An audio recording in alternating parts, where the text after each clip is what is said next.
Mesdames et messieurs, bonsoir et bienvenue dans ce journal. Le président de la République, Ibrahim Boubacar Keïta, a lancé à l'IPR de Katibougou le 7e programme du stage de formation professionnelle de la pêche. Ils sont plus de 4000 jeunes pour ce premier contingent. Les nouveaux stagiaires se sont engagés devant le chef de l'État d'honorer leur engagement. L'objectif du programme est de contribuer à la formation professionnelle et aussi à la promotion de l'esprit d'initiative chez les jeunes chercheurs d'emploi. Envoyés spéciaux, Brahma Traoré, Ibrahim Traoré, Dembawan et Adama Kamara. Sous l'œil vigilant du président de la République, Mamadou Sanogo, ancien stagiaire, passe le fanion à Jabar Traoré, nouveau stagiaire. Ce geste est suivi des prestations de serment, disons de l'engagement solennel des nouveaux stagiaires. Le 7e programme du stage de formation professionnelle de la pêche est ainsi lancé. Le contingent 2014 compte 4533 jeunes exactement, contre 3000 pour la promotion 2013. Les femmes représentent 51,73% contre 48,27% pour les hommes.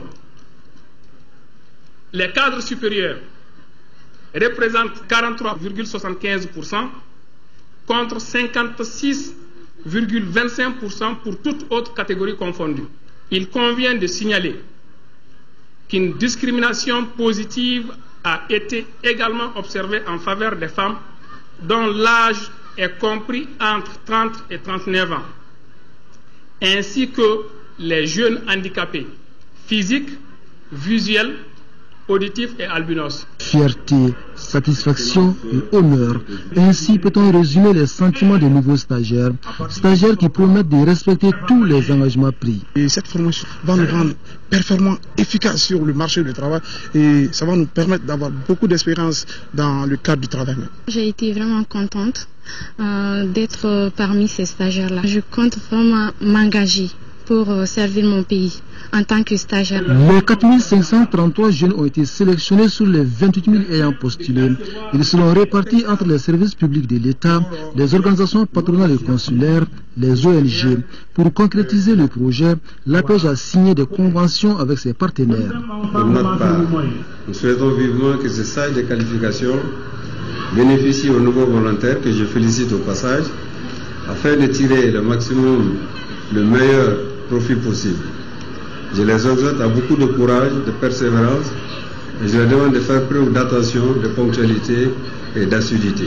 L'objectif du programme est de permettre aux bénéficiaires d'acquérir une certaine expérience et de créer les meilleures conditions de leur insertion professionnelle. Une initiative à laquelle adhère fortement le président du Conseil national des jeunes du Mali. Pour Mohamed Salia Touré, l'accent doit être mis sur le suivi du programme. Les résultats appréciables de ce stage de formation professionnelle ne doivent pas nous empêcher de nous interroger sur le sort pénible de ces jeunes qui, finissant leur stage, reviennent à la case départ. Ce constat, pour ne pas dire cet échec, amène bien des jeunes à s'interroger sur la finalité de ce stage.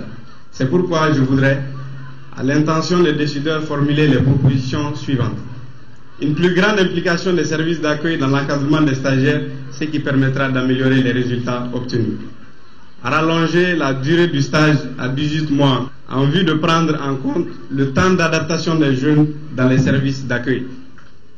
Le président du Conseil national des jeunes a plaidé pour la rallonge du programme de stage.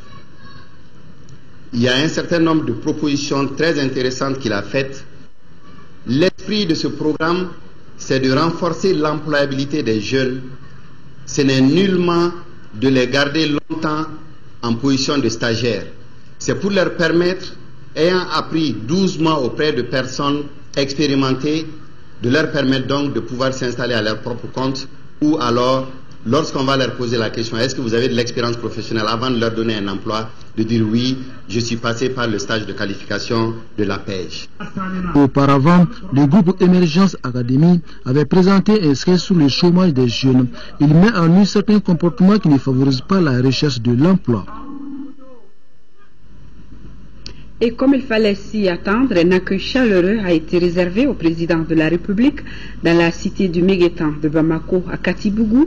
Les populations sont sorties massivement pour souhaiter la bienvenue au chef de l'État. Dans son intervention, le président Ibeka a réitéré son engagement à lutter contre le chômage des jeunes. Nos envoyés spéciaux. En route pour le lancement du 7e programme du stage de qualification des jeunes diplômés, le président de la République a eu droit à un véritable bain de foule. Une foule fortement mobilisée sous un soleil brillant, et cela tout au long du trajet.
Le cortège présidentiel arrive donc à Katibougou sous escorte populaire après une 60aine de kilomètres de parcours. Là aussi, le chef de l'État est accueilli avec tous les honneurs.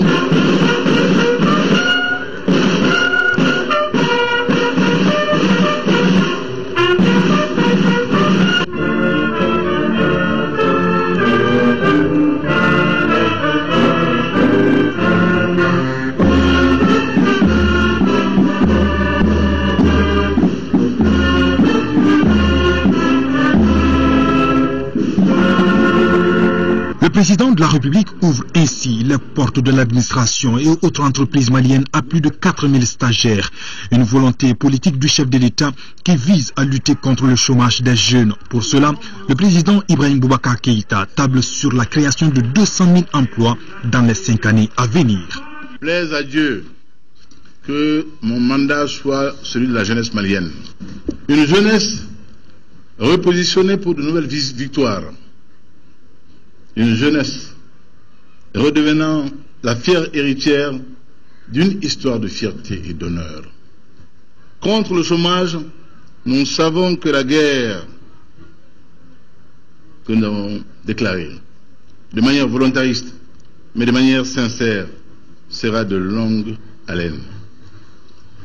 Mais il n'y a pas d'autre alternative, il n'y a pas d'autre choix que d'explorer chaque opportunité.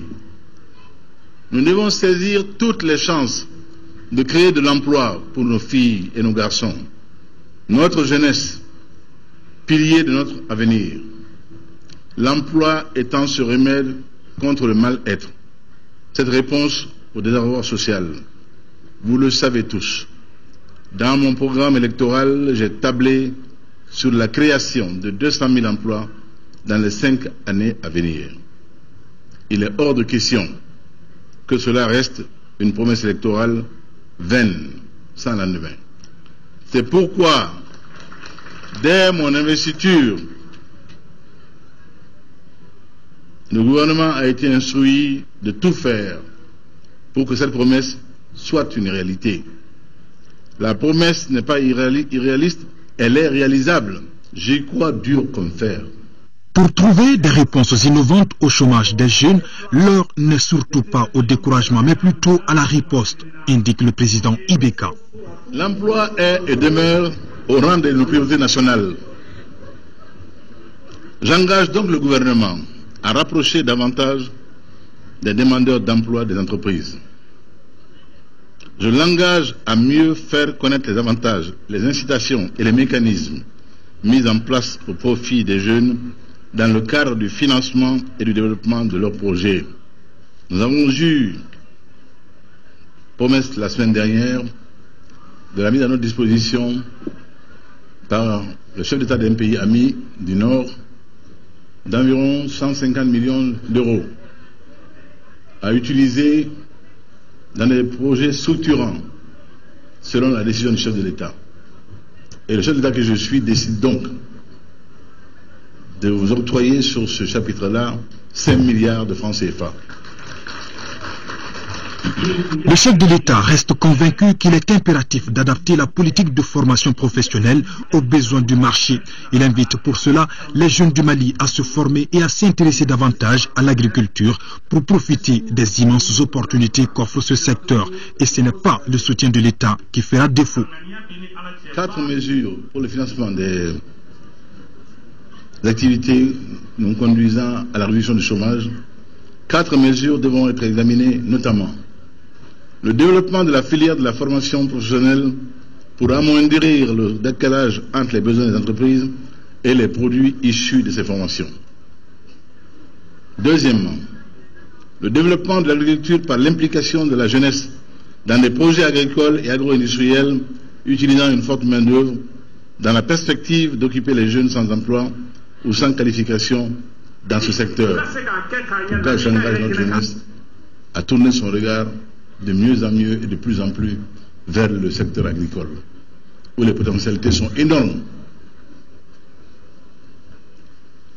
La conception également des projets de grands travaux à haute intensité de main-d'œuvre, vous y avez fait allusion, pour renforcer ou renouveler nos infrastructures et pour employer une partie des zones désœuvrées.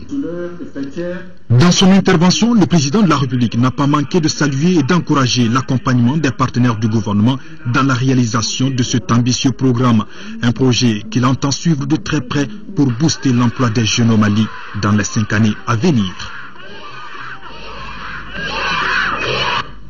Vous pourrez suivre juste après cette édition l'intégralité des interventions du président du CNJ et du président de la République en langue nationale bambana. Et ce message du président Ibrahim Boubacar Keïta suite au décès du légionnaire français Marcel Kalafu. Koulouba, le 7 mai 2014, j'ai appris avec une profonde affliction la mort la nuit dernière du légionnaire Marcel Kalafu du 2e régiment étranger de parachutistes de Calvi au cours d'une mission dans les massifs du Tégargar dans le secteur de Tessalit, région de Kidal. Je salue très respectueusement la mémoire de cet intrépide sous-officier fauché dans la fleur de l'âge et présente mes condoléances les plus émues au président de la République française François Hollande, au gouvernement et au peuple français ainsi qu'à la famille du disparu. Le sacrifice ultime consenti par ce sous-officier de 25 ans expérimenté et très apprécié de ses supérieurs force notre respect et notre admiration. Le sergent-chef Kalafu, tout comme ses frères d'armes tombés avant lui sur le champ d'honneur, ainsi que l'ensemble des forces militaires engagées sur le théâtre des opérations au nord de notre pays, indiquent la voie royale à suivre pour anéantir et enrayer définitivement les menaces que constituent les terroristes, les djihadistes et les narcotrafiquants. Je tiens à réitérer à la France et à la communauté internationale notre gratitude et notre reconnaissance pour leur engagement sans précédent à nos côtés et je les assure de notre détermination à tout mettre en œuvre pour faire échec aux tentatives désespérées de réorganisation des groupes djihadistes au nord de notre pays. Koulouba, le président de la République. Session plénière du 24e Forum économique mondial à Abuja, plus d'une dizaine de chefs d'État prennent part à ce rendez-vous qui s'intéresse exclusivement à l'Afrique. Il y sera question d'accélérer la transformation de l'Afrique d'ici à 2015 en forgeant une croissance inclusive à travers la création d'emplois. Le Premier ministre malien est déjà sur place et nos envoyés spéciaux à Abuja, Tchessira Dambélé, Idrissa Traoré nous donnent les détails. Selon les organisateurs, ce 24e Forum économique mondial est l'un des plus importants en comparaison avec les précédents de par le nombre de participants. Plus d'une dizaine de chefs d'État, 1 millier de délégués venant de 70 pays d'Afrique et d'ailleurs. Ce que l'on appelle le Davos africain regroupe hommes d'affaires, sociétés civiles, leaders religieux et politiques autour du thème de 2015 à 2063, accélérer la transformation de l'Afrique. Selon le Premier ministre chinois, il s'agit de forger une croissance inclusive et de créer des emplois. À l'ouverture des travaux, à peu près le même cérémonial, quelques allocutions dans un décor bleu, celle du président du Forum Klaus Schwab, celle du premier ministre chinois Li Keqiang et enfin celle du président nigérian Goodluck Jonathan qui dira que les pays africains doivent assurer une croissance inclusive. Pour cela, il faut lutter contre les inégalités, considérer le secteur privé comme le moteur de la croissance et utiliser la jeunesse pour faire des dividendes en lui donnant du travail. Le Premier ministre malien accompagné des ministres en charge du commerce, des investissements et la Chambre de commerce et d'industrie représente le chef de l'État à ce rendez-vous pour une Afrique qui bouge. À Abuja, pour assurer la sécurité du forum, rien n'a été laissé au hasard. Le gouvernement nigérian a fermé pour 3 jours tous les services publics de la ville, de même que les écoles, sans oublier de quadriller le secteur du forum où même les employés des hôtels réquisitionnés ont besoin de badges spéciaux pour accéder à leur lieu de travail. Comme dira le président hôte du forum, les terroristes ne vaincront pas et la présence de tout ce monde à Abuja, malgré la terreur Boko Haram, est un coup dur pour le terrorisme. Ces jours, le Premier ministre malien prend part à plusieurs sessions du forum, sessions au cœur desquelles la stabilité et le développement du continent noir. Et ici, à Bamako, cet après-midi, une séance de travail s'est tenue entre le ministère des Affaires étrangères et une délégation des Nations Unies. C'est l'évaluation des opérations de maintien de paix conduites par la MINUSMA dans notre pays qui a prédominé les discussions. La délégation onusienne est dirigée par le sous-secrétaire général des Nations Unies chargé des opérations de maintien de paix, Ramata Konate. À une 50aine de jours de la fin du mandat de la MINUSMA, les Nations Unies ont jugé nécessaire d'évaluer la mission de ces soldats et la situation politico-sécuritaire du pays, d'où la présence de cette délégation onusienne au Mali. Après un an et avant le renouvellement du mandat par le Conseil de sécurité de cette présence onusienne dans le pays, il est toujours convenable de revoir ce qu'on avait vu l'année dernière, les responsabilités de la mission, son mandat. Est-ce qu'il y aurait besoin de réconfigurer la mission, même voir ses capacités opérationnelles, militaires, logistiques, comment adapter la mission, comment la mission peut évoluer aussi pour faire face aux défis d'aujourd'hui. C'est l'idée de cette mission d'évaluation. Nous voyons que vous avez fait des avancées énormes. Vraiment, qu'il y a un an, personne peut-être n'y croyait. Vraiment, tout ce que vous avez vraiment réalisé, les élections présidentielles, les élections législatives, le rétablissement des institutions de l'État dans le Nord aussi se fait. Ce tableau reluisant, selon le chef de la délégation onusienne, ne doit pas nous faire oublier les défis sécuritaires à relever. Le travail ne fait que commencer. Il y a encore beaucoup de choses à faire et il y a toujours une grande préoccupation à cause de la situation d'insécurité dans le Nord. Auparavant, le ministre des Affaires étrangères et de la coopération internationale avait renouvelé les félicitations du gouvernement et du peuple malien à l'endroit de l'ONU pour son soutien. Nous apprécions grandement l'assistance que les Nations Unies apportent au Mali. Le travail que vous apportez au pays, je pense qu'il a commencé à donner des résultats parce que nous sommes partis d'une situation extrêmement fragile, extrêmement difficile, avec aussi l'installation au mois d'août d'un président élu, avec une majorité très confortable qui nous donne la légitimité nécessaire pour pouvoir vraiment asseoir les institutions et aussi enclencher un processus de dialogue, un processus de paix qui, nous l'espérons, va nous amener dans une phase de paix durable pour le pays. Une paix sans laquelle il n'y aurait pas de développement. C'est d'ailleurs l'une des raisons de la présence de cette mission onusienne d'évaluation stratégique de très haut niveau. Établir une cartographie des vulnérabilités, des différentes menaces et des défis sécuritaires dans notre pays, voilà tout le sens du forum multi-acteurs sur la gouvernance de la sécurité dont les travaux ont commencé ce matin dans notre capitale. Au terme de 2 jours d'échange, les participants devraient élaborer des propositions consensuelles pour une contribution à la nouvelle approche de gouvernance sécuritaire au Mali. Mamari Koné, compte rendu. Comment construire collectivement des réponses durables aux crises multiformes et complexes auxquelles est confronté notre pays?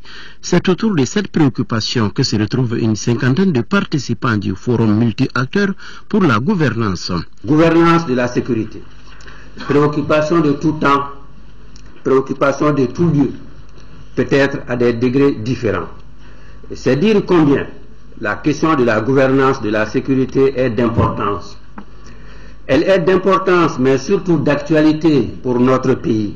Pendant les 2 jours d'échange, 4 panels seront présentés et pour ce faire, les thèmes retenus sont contribution des acteurs de la société civile à une gouvernance démocratique de la sécurité, contrôle et sécurisation du territoire, enjeu des luttes contre la prolifération des armes légères dans un contexte de gouvernance de la sécurité ainsi que la coopération sous-régionale et internationale de la gouvernance de la sécurité. L'initiative du forum multi-acteurs est donc à saluer et à encourager, d'autant qu'elle est la suite normale d'un processus dynamique de réflexion sur les enjeux de la gouvernance en général au Mali. C'est dans ce cadre que le forum capitalise plusieurs publications sur des thématiques aussi variées que l'accès à la justice, le processus électoral, l'éducation à la citoyenneté, la gouvernance de la sécurité. Aucune des questions majeures qui concernent la refondation de l'État, et l'insécurité en est évidemment une, ne peut être vue aujourd'hui sans référence à la grande réforme voulue par le président de la République et son gouvernement de la décentralisation et en particulier de la régionalisation. Comment réfléchir à la gouvernance de la sécurité dans un État décentralisé et déconcentré? C'est, me semble-t-il, l'un des grands enjeux des débats de ces 2 jours. Au sortir de la crise politico-sécuritaire qui a mis en exergue les maux dont souffrent nos forces armées et de sécurité, les autorités maliennes ont engagé un processus de réforme, dira le secrétaire général du ministère de l'Intérieur et de la Sécurité, des réformes qui vont concerner tous les corps habillés. Je crois qu'on a les grandes chances pour que notre pays, sur la question de la sécurité, mais aussi sur d'autres questions, fasse de cette crise une opportunité pour qu'on aille à l'étage au-dessus. Je crois que c'est ça l'attente de toutes les autorités dont je me fais le porte-parole ici. De sa création en 2008 à ce jour, le forum multi-acteurs sur la gouvernance au Mali traite ainsi son 2e thème sur les formes de gouvernance. Les jeunes entrepreneurs de l'espace UEMOA se retrouvent pour la 2e fois à Bamako pour échanger sur les enjeux de l'entrepreneuriat dans l'espace qu'ils ont en partage. Des dizaines de stands spécialisés, des colloques et autres causeries débats sur l'entrepreneuriat sont au rendez-vous. La problématique du financement de l'entrepreneuriat jeune, c'est le thème de cette 2e édition du Salon de l'entrepreneuriat des jeunes de l'UEMOA. Le SAGE UEMOA ambitionne d'éveiller et de promouvoir les talents des jeunes porteurs de projets par le truchement des échanges et conseils pratiques en matière de formation, création et gestion d'entreprises d'une part et d'autre part former et informer les jeunes diplômés sur les stages et recrutements et les stratégies de l'auto-emploi.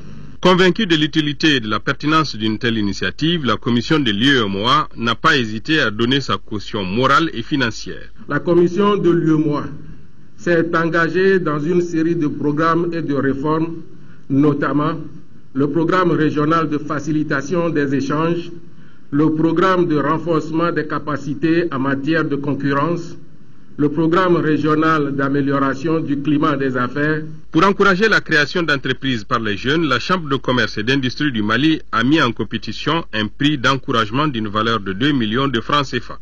Quant au département de l'emploi et de la formation professionnelle, il dédie la tenue de ce salon à la promotion des PME et PMI et au développement de l'esprit d'entreprise. La recherche de solutions à la question de l'insertion professionnelle des jeunes, partant la problématique de la lutte contre le chômage des jeunes, est un défi que Monsieur le Président de la République, son Excellence Ibrahim Boubacar Keïta, a décidé de relever à travers son programme de création de 200 000 emplois durables dans les 5 années à venir. L'ambition du gouvernement aujourd'hui est d'impulser une nouvelle dynamique de relance de la croissance économique afin de créer les conditions d'une réduction significative de la pauvreté et du chômage. Ce 2e salon de l'entrepreneuriat jeune est une initiative de l'agence de communication Image Group.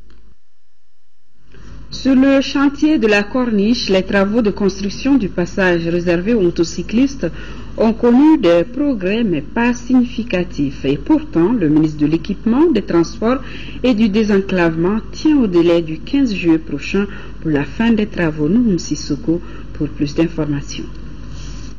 Les travaux de construction de la corniche sont exécutés à 51%. Environ une dizaine de jours après sa première visite du chantier, le ministre de tutelle y est retourné ce mercredi. C'est d'abord pour qu'on puisse discuter avec l'entreprise pour accélérer ce chantier qui a trop duré. Dans l'espace de temps, j'ai constaté que l'entreprise a fait quelques progrès. Des progrès qui ne sont pas très significatifs, mais c'est des progrès qui pourront amener à faire avancer les travaux. Lors de sa première visite le 28 avril dernier, seulement la moitié des travaux avaient été exécutés. Le visiteur a invité l'entreprise à prendre en compte les aspects de sécurité routière. Et ce qui est bien, c'est qu'ils sont en train de faire en sorte qu'ils prennent les dispositions nécessaires pour faire des déviations qui feront que les gens continueront toujours à circuler malgré qu'il y aura des désagréments à côté. Mais nous avons dit qu'il faut qu'ils fassent tout pour que pendant la saison de pluie, que les désagréments soient le minimum possible sur nos usagers. Pour le ministre, le délai en cours est de rigueur. Il faut qu'ils finissent le travail dans le temps prévu et dans l'addition qu'ils viennent de donner. Il y a 45 jours qu'ils ont demandé, ils auront les 45 jours, mais pas plus. Les responsables de l'entreprise n'ont pas voulu s'exprimer à notre micro. Mamadou Hashim Koumaré a promis de revenir voir dans 10 jours. Le ministre de l'Urbanisme et de l'Habitat a lui rencontré les élus de la commune 1 à l'ordre du jour le déguerpissement des concessions construites dans les lits des marigots empêchant l'écoulement des eaux de pluie, une situation qui avait causé, on se rappelle, les inondations en commune 1 le 28 août dernier. Adama Koulibaly. C'était une rencontre à laquelle les débats étaient ouverts à tous ceux qui étaient présents. Le ministre de l'Urbanisme et de l'Habitat, pendant son information sur les mesures prises par le gouvernement, a été clair. La communication vise essentiellement à déterminer les conditions de libération de ces servitudes. Le premier élément de la communication, c'est la libération des servitudes. Le gouvernement entend libérer les servitudes, quelles qu'elles soient. Le deuxième élément, c'est la réparation éventuellement des préjudices subis par les occupants. Troisième élément, c'est la sanction contre les agents de l'administration et les autorités administratives qui ont concouru ou dont les décisions ont concouru à ce type d'occupation. Quatrième élément important, c'est la sensibilisation.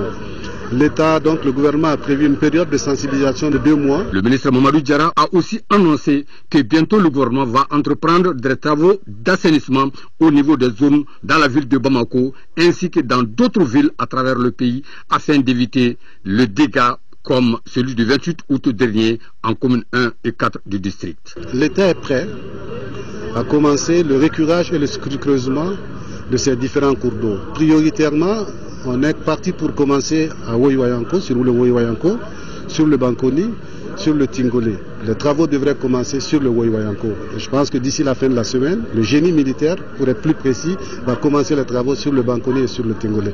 Le reste suivra au fur et à mesure de la libération des canaux et au fur et à mesure d'autres engagements financiers.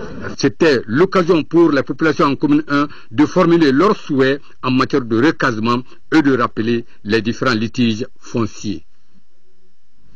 9 milliards de francs CFA, c'est le montant que la société de gestion de l'énergie de Manantali Sogem injectera dans la cagnotte de la Bank of Africa. La présente somme n'est pas une propriété de la banque, mais une somme destinée à gérer les risques hydrauliques de la société pendant les moments de crise. Abdrahman Meiga. À travers cette signature de convention, la société de gestion de l'énergie de Manantali met dans la cagnotte de la Bank of Africa la somme de 9 milliards de francs CFA. Ce fonds, qui sera géré par cette institution financière, permettra à la SOGEM de faire face à d'éventuels risques de faible hydraulicité. Cette sélection de la BOA fait suite à un appel d'offres lancé par la société de gestion de l'énergie de Manantali en novembre dernier. Le choix de cette banque a été le fruit d'une sélection très transparente pour permettre à la SOGEM de placer ses fonds dans une banque non seulement avec toute la sécurité requise, mais aussi avec toute la flexibilité de traitement des dossiers entre les deux institutions. Après s'être félicité du choix porté sur son institution, le directeur général de la BOA Mali a remercié la SOGEM pour cette marque de confiance. Nous sommes également, car au-delà de l'essence environnementale du dit fonds de soutien, le montant de 9 milliards et plus demain que nous sécuriserons et fructifierons, préservera et facilitera de meilleures conditions d'exploitation du projet énergie de Manantali, ô combien vital et stratégique pour le Mali, le Sénégal et la Mauritanie. Ce partenariat ainsi scellé permettra également à la SOGEM, qui regroupe le Mali, le Sénégal et la Mauritanie, de consolider sa place sur le marché énergétique sous-régional. Elle travaille déjà dans la mise en œuvre des ouvrages de seconde génération, ainsi que les réseaux nécessaires à l'évacuation de l'énergie à partir des lignes d'interconnexion sous-régionales et régionales. Pour la reprise des services de la justice dans les régions du nord de notre pays, le PNUD et les Pays-Bas s'engagent à travers une signature de convention à accompagner nos autorités. C'est dans ce cadre qu'ils viennent de lancer conjointement un projet dénommé Chimihubu, qui veut dire en Songoï Maison de la Vérité. Il vise à réhabiliter une vingtaine de palais de justice et de logements pour les magistrats dans les localités de Tombouctou, Mopti et Gao, avec pour finalité faciliter l'accès des populations à la justice. Le reportage depuis Tombouctou de Adama Djimdi. Cette signature entre le Mali, les Pays-Bas et le PNUD consacre le lancement du projet Chimihubu, Maison de la Vérité en son rail. Il vise la réhabilitation de 11 palais de justice et 12 logements pour juges dans les régions de Tombouctou, Gao et Mopti. Dans le cadre du retour de la justice au nord, les amis du Mali ont une bonne raison pour l'accompagner. Les Pays-Bas travaillent sur la sécurité et de l'état de droit au Mali. Ceci n'a rien d'étonnant pour qui connaît l'importance de ce thème pour les Néerlandais. Nous arbitrons à La Haye d'importantes institutions qui œuvrent pour la paix et la justice dans le monde, comme la Cour pénale internationale ainsi que la Cour internationale de la justice. Le projet Restauration de l'autorité de l'État et accès à la justice, dont le budget s'élève un peu plus de 17 millions de dollars, est une initiative du Programme des Nations Unies pour le développement qui vise à contribuer aux efforts du gouvernement dans la reprise des fonctions régaliennes de l'État et la consolidation de la paix au nord du pays. Pour le directeur des finances et du matériel, représentant le ministre de la Justice, notre pays se trouve à un tournant décisif de son histoire et la justice doit embattre le pas. Le ministère de la Justice a consenti des efforts importants en dépêchant les magistrats dans les régions du Nord. Plusieurs décisions de justice ont été déjà rendues, ce qui témoigne, si besoin en était, de la présence des juges dans les localités concernées, où ils s'évertuent à maintenir le service minimum de justice malgré la faiblesse des moyens. Auparavant, le gouverneur Mangara avait fait une brève présentation sur le retour de l'administration. Par ailleurs, le chantier du palais de justice de Tombouctou a reçu la visite des missionnaires. Dans quelques jours, la salle de spectacle de Kidal sera entièrement rénovée et fonctionnelle. Les travaux de réhabilitation du bâtiment de plus de 500 places ont été lancés en même temps que les activités d'assainissement de la ville de lancement qui s'inscrivent dans le cadre du programme d'intervention d'urgence en faveur des régions du nord de notre pays. Tiemogo Sagara et Sidiki Balo. Faire de Kidal l'une des villes les plus assainies du Mali, c'est l'ambition affichée par le Centre national de la promotion du volontariat au Mali et ses partenaires, c'est-à-dire le ministère chargé de la jeunesse et celui en charge de la reconstruction du Nord. Aussi, ces acteurs décident de réhabiliter la salle de spectacle de 516 places offerte en 2011 par l'État malien à la jeunesse de la 8e région pour son épanouissement.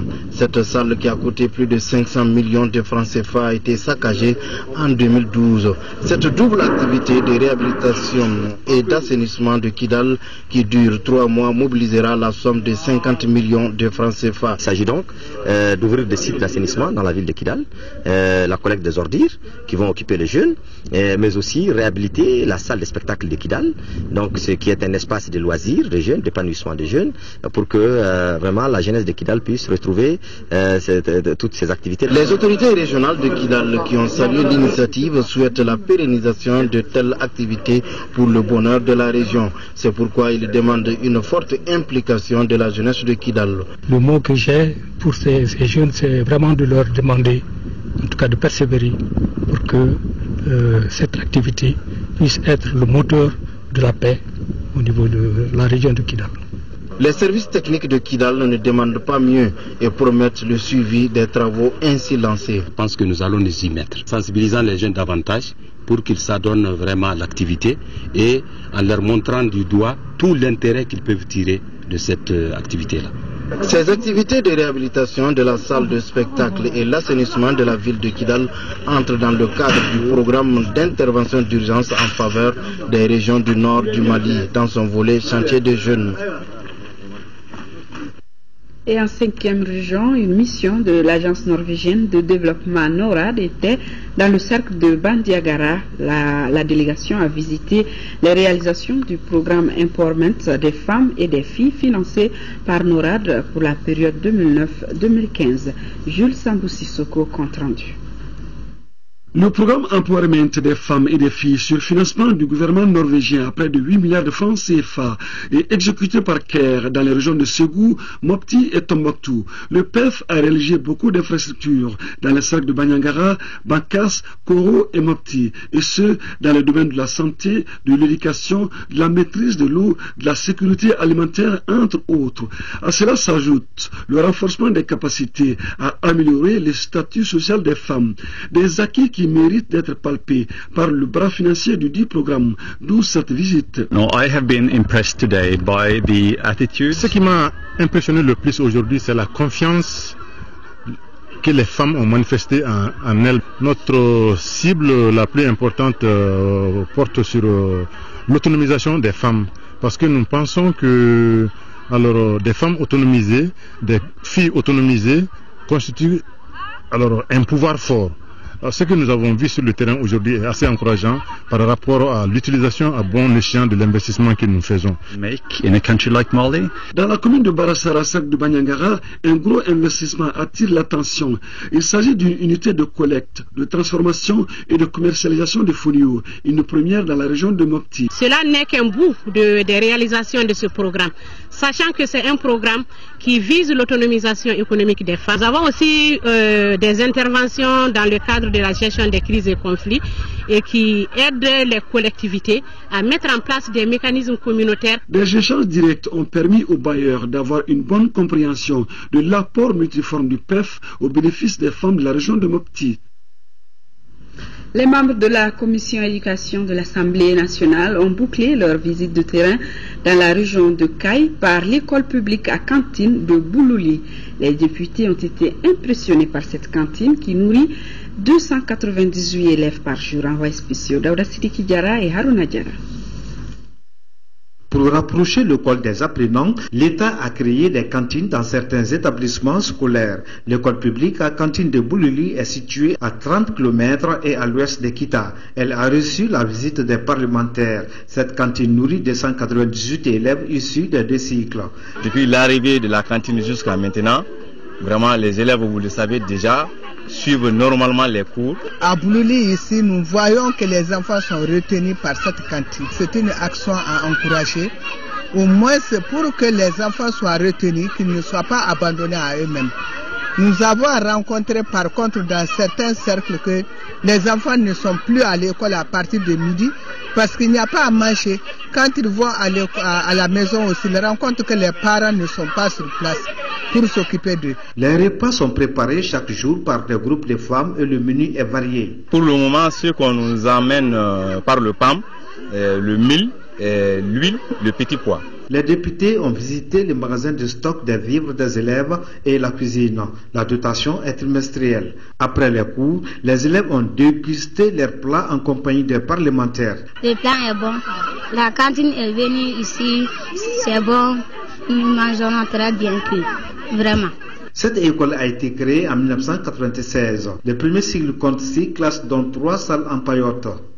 Au second cycle, il n'y a que 2 professeurs pour toutes les matières excepté la biologie. Les 24 candidats de cette école ODF n'ont pas de professeur de biologie. Ils ne font que recopier les leçons sans explication. D'où ce cri de cœur du préfet de Kita.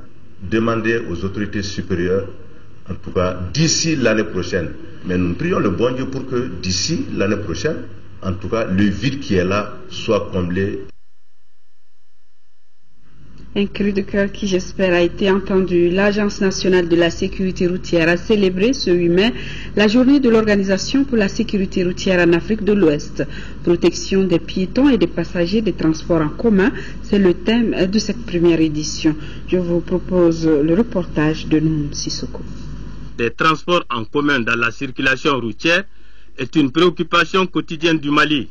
Si l'on considère les statistiques d'accidents du district de Bamako au titre de l'année 2013, sur un total de 4127 accidents enregistrés, les accrochages auto-auto et auto-moto dans lesquels sont impliqués les transports en commun portent sur 2852 accidents. Sur le plan national, 29% des piétons sont malheureusement tués sur les routes, contre 18 des passagers et 7 des chauffeurs. Le Mali, qui est membre fondateur de l'OSRAO en 2008, est résolument engagé dans la lutte contre l'insécurité routière. On est sorti aujourd'hui, on a mis les membres des associations qui luttent contre l'insécurité routière pour sensibiliser et former les usagers à emprunter ces passerelles-là, les piétons. Ça va de leur vie. Il y a la formation des 150 chauffeurs à l'urbain, c'est-à-dire les chauffeurs de Sotrama et de Bâché qu'on appelle les Durdrouni. Ce sont ces Sotrama-là qui sont au quotidien en contact direct avec les passagers. Et c'est une manière de les former, de les sensibiliser, pour qu'ils comprennent que ces passagers-là ont des droits, comme ils ont des obligations. À titre de rappel, cette journée a été instituée par la 5e Assemblée générale de l'OSRAO, tenue en octobre dernier à Ouagadougou. Et le gouverneur du district de Bamako qui invite les citoyens qui sont en train de construire sur la bande des 140 mètres de Sabali-Bougou de se présenter sur le terrain le vendredi 9 mai à 8 h pour participer à l'évaluation des investissements réalisés. L'ambassadeur de la République du Mali au Sénégal rappelle aux Maliens résidant au Sénégal, en Gambie, au Cap-Vert et en Guinée-Bissau que les opérations d'enrôlement au RAVEC se poursuivent à la chancellerie de l'ambassade du Mali à Dakar. Les dites opérations sont pérennes. En conséquence, l'ambassadeur invite les Maliens de la juridiction à se faire recenser et à retirer leur carte NINA au bureau du RAVEC, sise à l'ambassade du Mali à Dakar, tous les jours ouvrables de 8 h 30 à 16 h 30. À l'instar des autres pays du monde, le nôtre a célébré aujourd'hui 8 mai la journée mondiale de la Croix-Rouge, une manière pour les responsables de la Croix-Rouge et du Croissant-Rouge de rendre hommage à Henri Dunant, fondateur de la Croix-Rouge. Moussa Fani. Paix et solidarité au Mali, c'est le thème de la journée mondiale de la Croix-Rouge et du Croissant-Rouge édition 2014 retenu au niveau national. Une occasion pour les membres du mouvement international de la Croix-Rouge de rendre hommage aux employés et des volontaires de l'organisation, des travailleurs qui œuvrent pour faire entendre la voix des personnes vulnérables. Malgré les résultats positifs obtenus ces dernières années, nous, volontaires de la Croix-Rouge, entendons jouer pleinement notre partition dans ce concert de renforcement des alliances locales et internationales en vue de relever les défis humanitaires croissants de notre époque. Selon le président de la Croix-Rouge malienne, sa structure a investi 5 milliards de francs CFA dans des projets et programmes au bénéfice de la population. Sur cette somme, l'État a contribué pour 3,5 millions de francs CFA. Les volontaires de la Croix-Rouge du Mali estiment que l'État malien doit assurer une contribution plus conséquente à la hauteur de son statut de premier partenaire de la Société nationale de Croix-Rouge. En cette journée mondiale de la Croix-Rouge et du Croissant-Rouge, j'en appelle à tous les membres de la société pour encore plus de protection de la vie, de la santé, de la dignité humaine. Je vous assure également du soutien du gouvernement du Mali en général et de mon département en particulier pour toutes les actions allant dans le sens de la promotion des meilleurs cadres de vie de nos populations. Le président de la Croix-Rouge malienne a également sollicité l'accompagnement des autorités pour le renforcement de la sécurité et de la protection des humanitaires.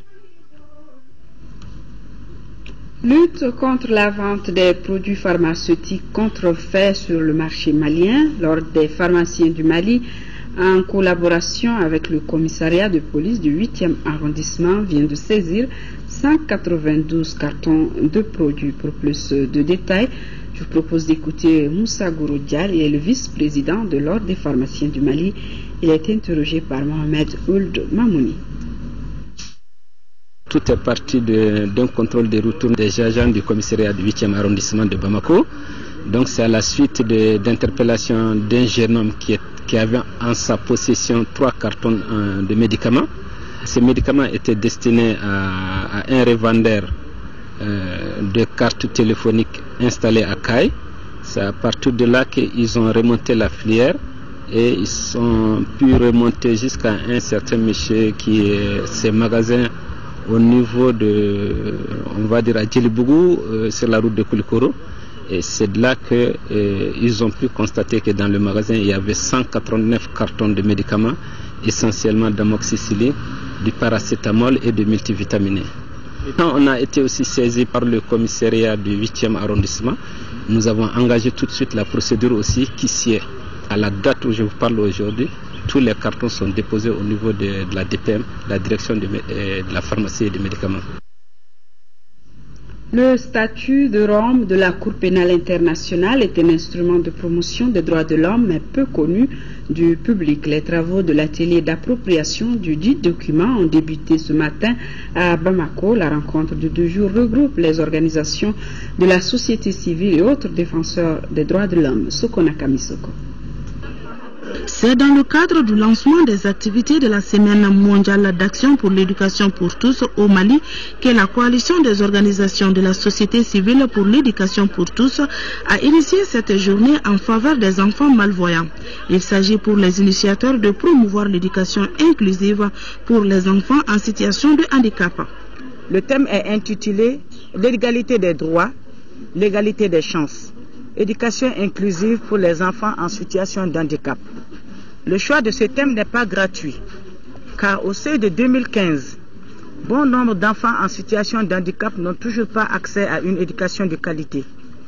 La coalition Éducation pour tous invite l'ensemble des acteurs de l'éducation à prêter plus d'attention à cette couche qui se trouve assez marginalisée avant le bilan de 2015. Actuellement, nous avons 103 élèves et étudiants qui poursuivent leurs études au niveau de l'enseignement secondaire technique et professionnel et de l'enseignement supérieur. Je crois qu'on n'aurait pas pu avoir ces acquis si l'État ne s'était pas véritablement investi pour assurer la promotion de l'éducation spéciale dans notre pays.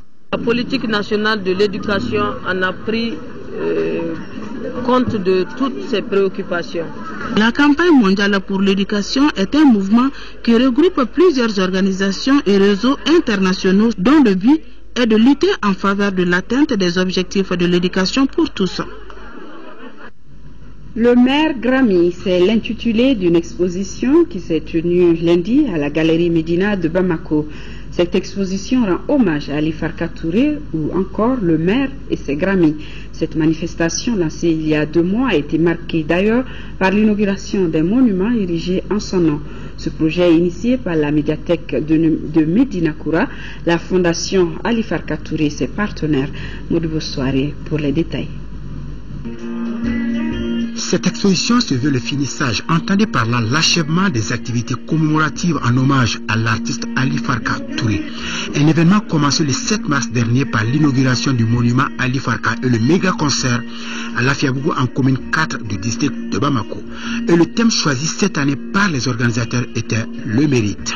La fondation Ali Farka Touré, d'abord on disait c'est pour perpétuer les œuvres d'Ali Farka. L'inauguration a été meublée par l'expo photo à la Galerie Médina. Bon, aujourd'hui sur le finissage. Donc on a profité en même temps pour faire une remise symbolique des instruments de musique à des jeunes artistes maliens.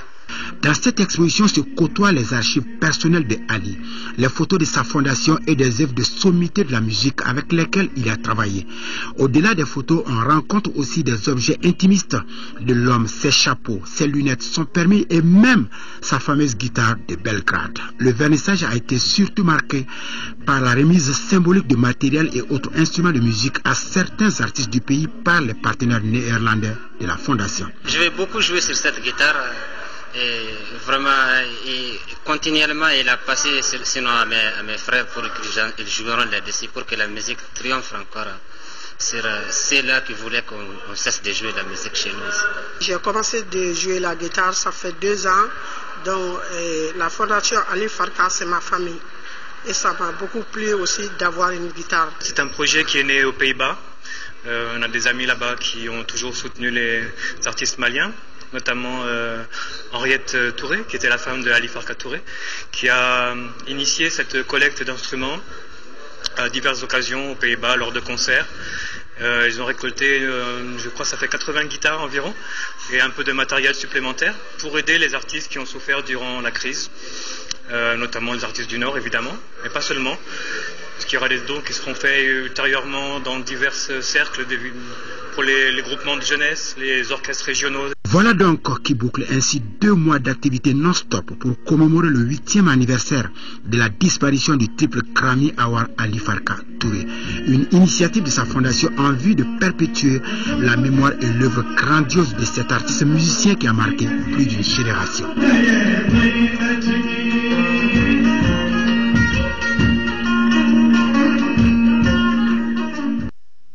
C'est en tout cas une très belle façon de rendre hommage à Ali Farka Touré qui reste d'ailleurs parmi nous à travers sa musique. Nous passons au sport et c'est du football, le championnat national de Ligue 1, la Fédération malienne de football qui remet petit à petit son calendrier à jour.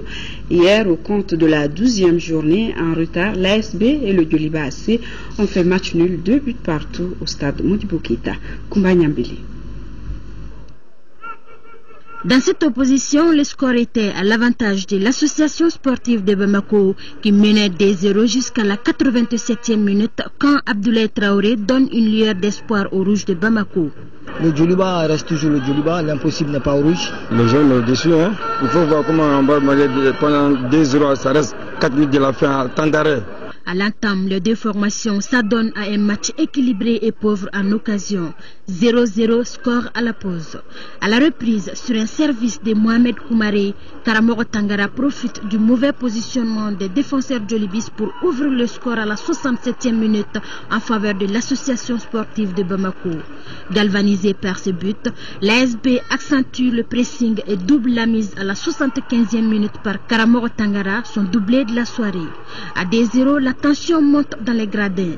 Les rouges ne baissent pas pour autant les bras. Nous sommes à 3 minutes de la fin du temps réglementaire suite à une balle arrêtée. Abdoulaye Traoré réduit la marque pour le Djoliba. 2-1. Et c'est dans les ultimes minutes que Issa M. Traoré arrache le point du nul pour les pensionnaires de Heremakono. 2-2 score final. Les joueurs ils ont précipité. J'ai dit on va casser le rythme, on va casser le rythme. Ça reste arrêt de jeu. Mais chaque match on fait comme ça. Hein. C'est notre victoire. Et malgré tout ça, que faire? On a réagi ce soir comme une grande équipe. Nous demandons à nos supporters de nous soutenir. Le championnat, c'est pas fini. Il nous reste beaucoup de matchs à faire. On a des matchs importants à faire. Donc on leur demande de rester derrière nous. Inch'Allah, ça va aller. À la recherche de ses repères depuis quelques journées, le Djoliba AC, 4e au classement, compte désormais 30 points plus 9. Quant à l'ASB, 10e au classement, elle a 22 points. Nous terminons par ces nouvelles. Le ministre des Affaires religieuses et du culte qui a visité ce matin certaines radios de confession religieuse, c'était pour s'enquérir de leurs conditions de travail et aussi pour leur transmettre des messages des autorités. Nous y reviendrons dans nos prochaines éditions. Et à suivre après le message du président de la République aux jeunes à Koulikoro, un magazine sur la tournée du chef d'état-major général des armées dans les régions de Ségou, Mopti, Gao et Kidal. C'est donc tout pour cette édition. Merci de l'avoir suivi. Demain, vous serez en compagnie de Mohamed Touré pour les éditions du jour et dans la nuit, Ndei Sissoko. Très bonne suite de nos programmes. Bonsoir.